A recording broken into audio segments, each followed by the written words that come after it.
hơi buồn là Family Mart ở Nhật nó bỏ cái chỗ ngồi lại rồi, nên giờ tụi mình ngồi một cái hẻm kế bên ăn sáng nhiều người.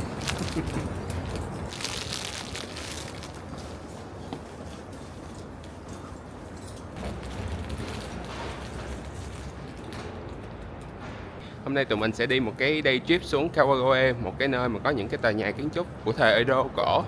Nơi này thì cách Tokyo khoảng 1 tiếng rưỡi đi tàu. Thì bây giờ tụi mình sẽ lên tàu đi đến chỗ này nhé.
Tụi mình tính là sẽ đi uống cà phê quán này. Tuy nhiên là quán này đóng cửa cuối tuần. Cho nên bây giờ tụi mình sẽ đi ăn trưa, đi ăn cơm lương.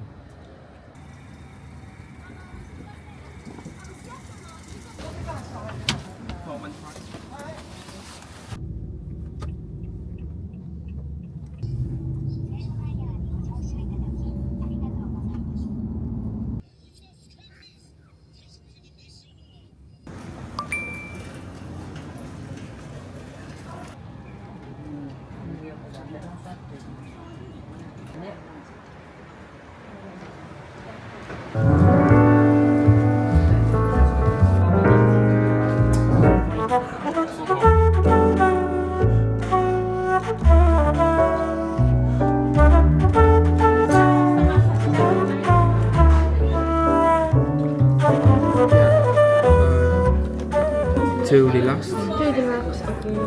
one onigimaki, はい。 and one ginger ale.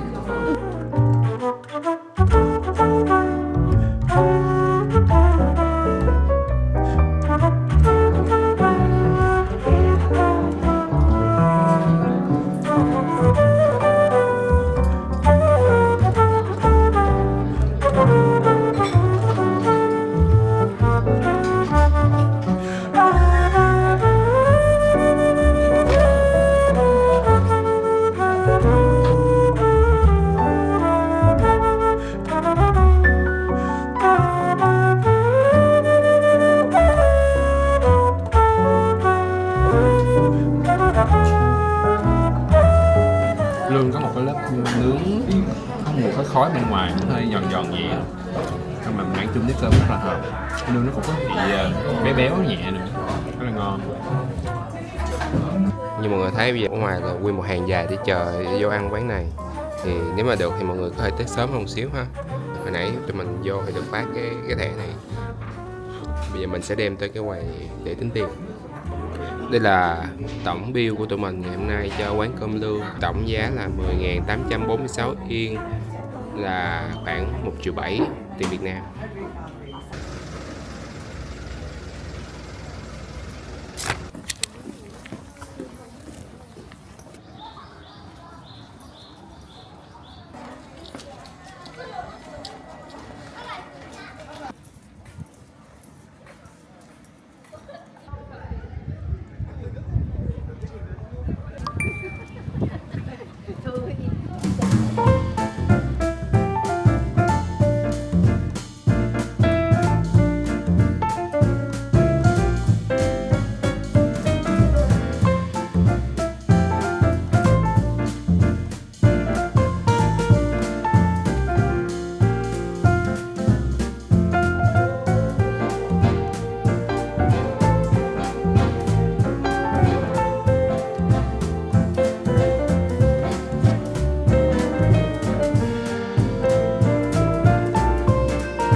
Sau khi thuê đồ xong thì bây giờ tụi mình sẽ đi dạo vòng vòng khu phố cổ ở Kawagoe.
Nay Bằng Hồng mặc đồ là giống cây kem đó nha mọi người.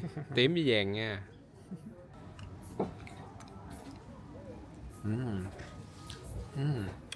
Nó là lạ.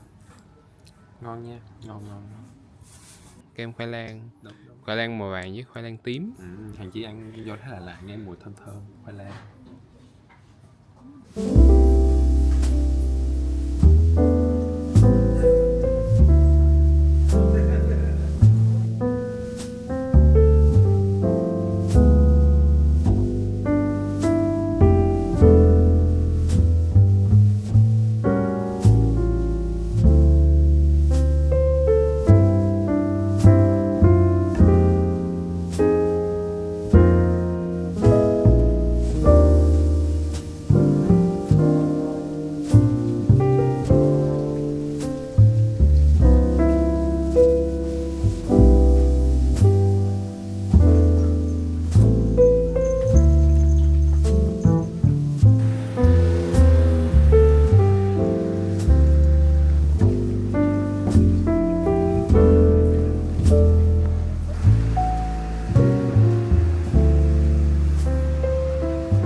Hôm nay tụi mình sẽ đi một cái day trip đến khu vực núi Phú Sĩ để khám phá những cái địa điểm Instagrammable.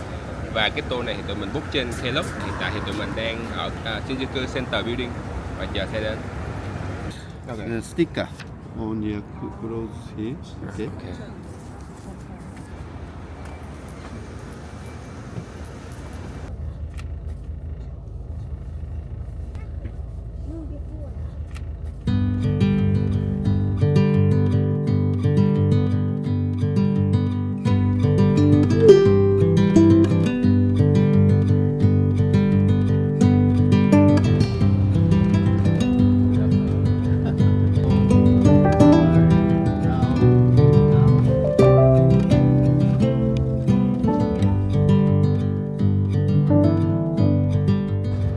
As you may know, Mount Fuji is the highest mountain, 3,776 meters.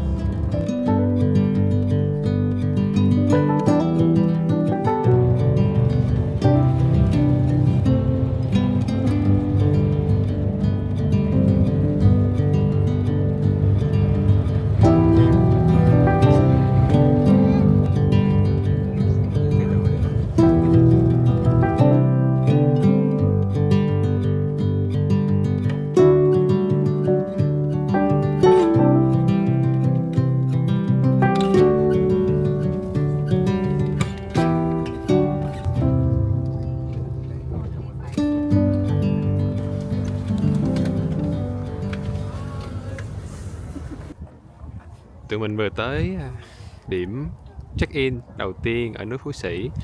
Và mọi người thấy xa xa là núi Phú Sĩ đây nè. Bây giờ tụi mình sẽ đi bộ lên tiếp.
Bây giờ tụi mình sẽ đi bộ ở điểm check-in số 2, Honjo Street.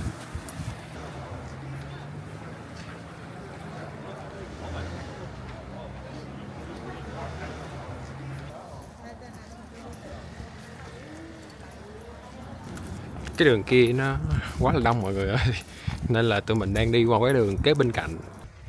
Đây mọi người ơi, tụi mình đã tìm được cái đường bên cạnh, cũng view núi Phú Sĩ luôn và rất là vắng người.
Hiện tại thì tụi mình đang ở điểm check-in thứ tư trong ngày, đó là Hoshino Hakkai.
Sau khoảng 1 tiếng rưỡi chạy xe thì bây giờ tụi mình đã có mặt ở điểm cuối cùng, đó chính là Green Bridge.